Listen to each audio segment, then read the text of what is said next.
BA प्रथम वर्ष में आज हम पढ़ रहे हैं शुंग वंश। शुंग वंश का पूरे का टाइम पीरियड है 184 ईसा पूर्व से लेकर के 73 ईसा पूर्व तक। अंतिम मौर्य सम्राट बृहद्रथ की हत्या उसी के ही एक सेनापति पुष्यमित्र शुंग ने की थी और इस पुष्यमित्र शुंग ने बृहदत्त की हत्या करके 184 ईसा पूर्व में शुंग राजवंश की स्थापना की। पुष्यमित्र शुंग इस राजवंश का संस्थापक था और देवभूति इस राजवंश का अंतिम शासक था। अब क्वेश्चन बनता है शुंग कौन थे, फिर बनता है पुष्यमित्र शुंग की उपलब्धियों के बारे में बताइए। शुंग कौन थे, पुष्यमित्र शुंग की उपलब्धियों के बारे में बताइए। तो शुंग कौन थे, इस प्रश्न का उत्तर विवादास्पद है। अब सबसे पहला जो पॉइंट आता है इसमें वो आता है कि शुंग पारसीक ईरानी थे। शुंग पारसीक ईरानी थे। शुंग कौन थे हमारा क्वेश्चन है। इसमें सबसे पहला पॉइंट जो बनता है वो बनता है शुंग पारसीक कोष्टक में ईरानी थे। तो प्रारंभ में डॉक्टर हरप्रसाद शास्त्री ने शुंग राजाओं के नामों के अंत में मित्र, शुंग राजाओं के नामों के अंत में मित्र शब्द को देखकर उन्हें पारसीक मतलब ईरानी बताया था, क्योंकि पारसीक जो लोग हैं वह मित्र मतलब सूर्य की उपासना करते हैं। वह मित्र मतलब सूर्य की उपासना करते हैं, परंतु बाद में शास्त्री जी ने स्वयं के ही मत को और त्याग कर इनको ब्राह्मण घोषित किया था। अपने ही मत को त्याग करके कि भाई शुंग पारसीक ईरानी थे, इस मत को त्याग करके उन्होंने इनको ब्राह्मण घोषित किया था। अब इसी में दूसरा पॉइंट बनता है शुंग ब्राह्मण थे। तो तिब्बती इतिहासकार तारानाथ ने पुष्यमित्र शुंग को ब्राह्मण बतलाया है। आश्वालायन पाणिनि की अष्टाध्यायी और आश्वालायन सौत्र सूत्र ये ग्रंथ का नाम है के अनुसार शुंग भारद्वाज गोत्रीय ब्राह्मण थे।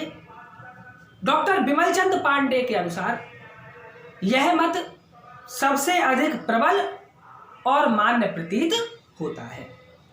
अब इसी में आता है हरिवंश पुराण में एक ब्राह्मण सेनापति का उल्लेख है जिसने कलयुग में अश्वमेध यज्ञ किया था। तो डॉक्टर केपी जायसवाल ने इस सेनापति का जो समीकरण है वह पुष्यमित्र के साथ किया है। अब आता है पुष्यमित्र शुंग की उपलब्धियां कि पुष्यमित्र शुंग की क्या उपलब्धियां थी। सबसे पहले है मगध साम्राज्य का संगठन। पुष्यमित्र जब राजा बना तब मगध साम्राज्य की स्थिति अत्यंत शोचनीय थी। कलिंग, महाराष्ट्र, आंध्र आदि राज्य स्वतंत्र हो चुके थे तथा मगध साम्राज्य के लिए चुनौती बन रहे थे। अतः पुष्यमित्र ने अपनी शक्ति को सुदृढ़ करने का प्रयास किया। उसने विदिशा को अपनी दूसरी राजधानी बनाया और अपने पुत्र अग्निमित्र को वहां अपने राज्य प्रतिनिधि के रूप में नियुक्त किया।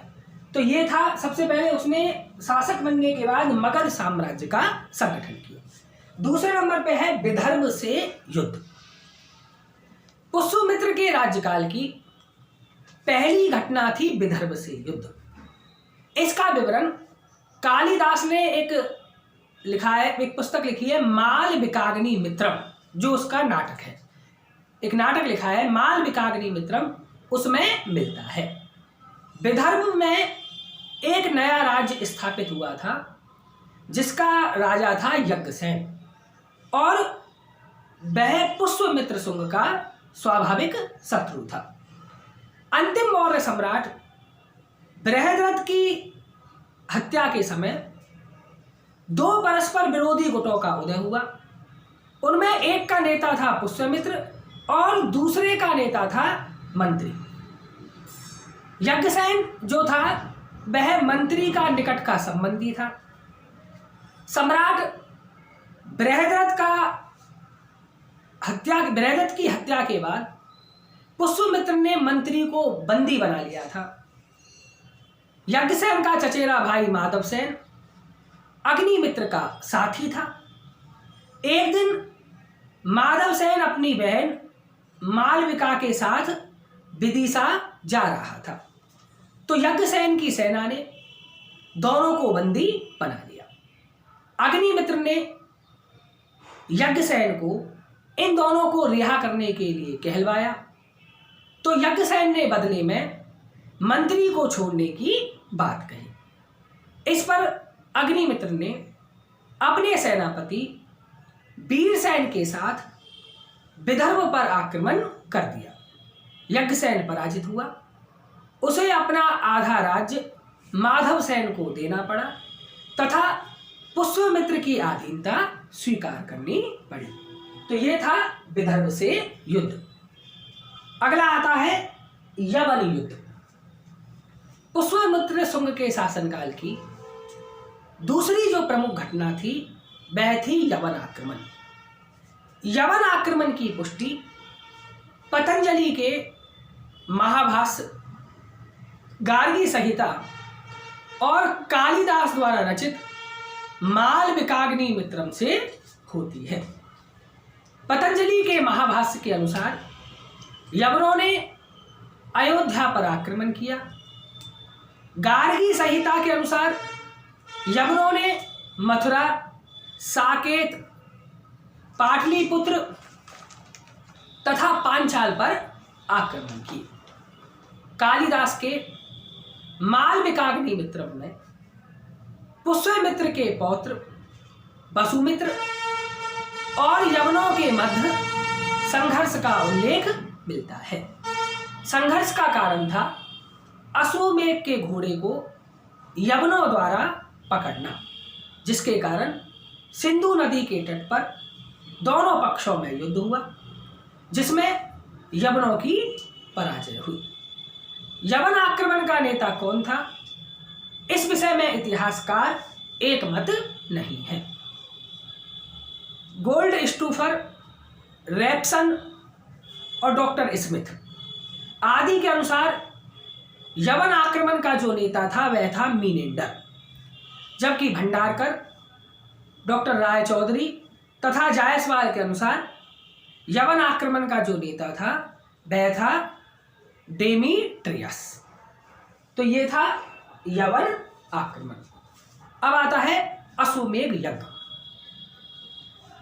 पतंजलि के महाभाष्य और मालविकाग्निमित्र से ज्ञात होता है कि पुष्यमित्र शुंग ने अश्वमेध यज्ञ किया था।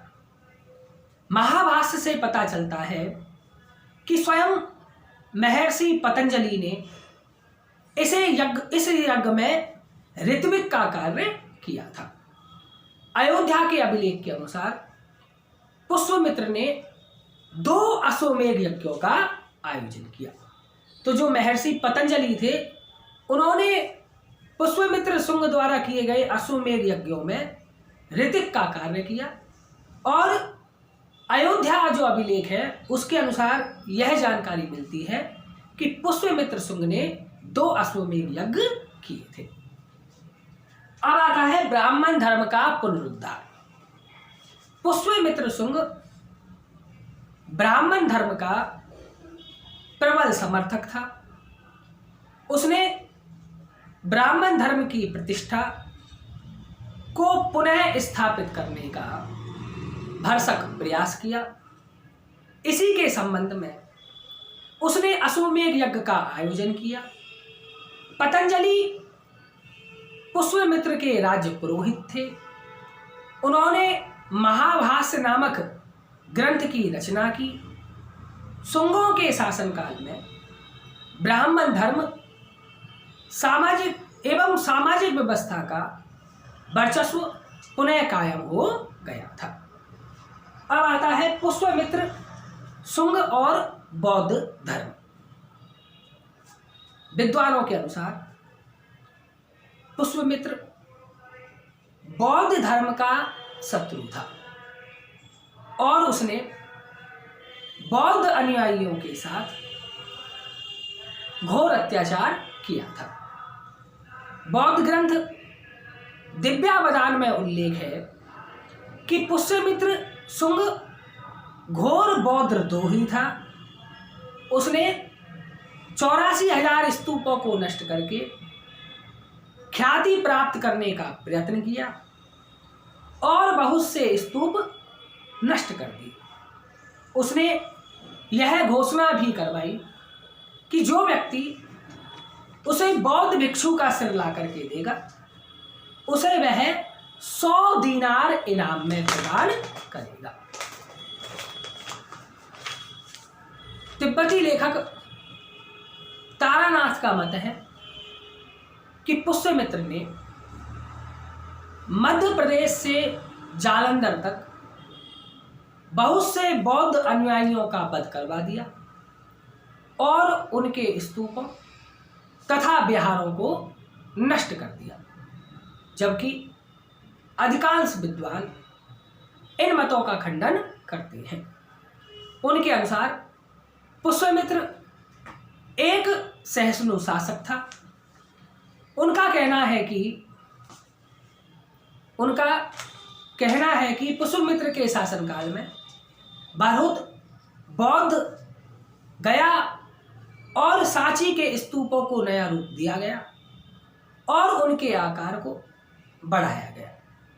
अतः स्पष्ट है कि पुष्यमित्र शुंग ब्राह्मण धर्म का प्रचारक होते हुए भी एक सहिष्णु शासक था। तो ये था पुष्यमित्र और बौद्ध धर्म। अब आता है पुष्यमित्र का राज्य विस्तार। मालविकाग्नि मित्र तथा दिव्यावदान के विवरणों के आधार पर विद्वानों का मानना है कि पुष्यमित्र शुंग का राज्य पंजाब की सिंधु नदी तट तक विस्तृत था, परंतु यवनों के आक्रमण के कारण मथुरा के आगे का पश्चिमी क्षेत्र यूनानियों के अधिकार में चला गया। अतः पुष्यमित्र के राज्य की पश्चिमी सीमा मथुरा तट तक रही होगी।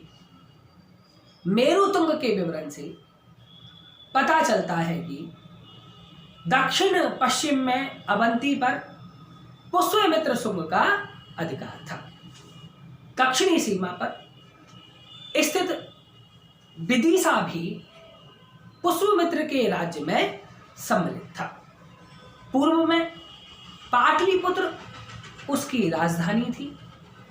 अयोध्या अभिलेख से कौशल पर उसके अधिकार की पुष्टि होती है। इस प्रकार उसका साम्राज्य बहुत ही विस्तृत था। अब आता है पुष्यमित्र का मूल्यांकन। पुष्यमित्र एक वीर योद्धा और कुशल सेनानायक था। उसने सैन्य बल से एक विशाल साम्राज्य स्थापित किया। वह एक प्रतिभा संपन्न शासक था। उसने तकरीबन 36 वर्ष तक शासन किया और यह सिद्ध कर दिया कि वह एक योग्य और सफल शासक था। उसने प्रजा की नैतिक और भौतिक उन्नति के लिए निरंतर प्रयास किए। उसने देश में शांति और व्यवस्था स्थापित की, जिससे साहित्य, कला, धर्म आदि की उन्नति का मार्ग प्रशस्त हो गया। तो ये था पुष्यमित्र शुंग और पुष्यमित्र शुंग की उपलब्धियां।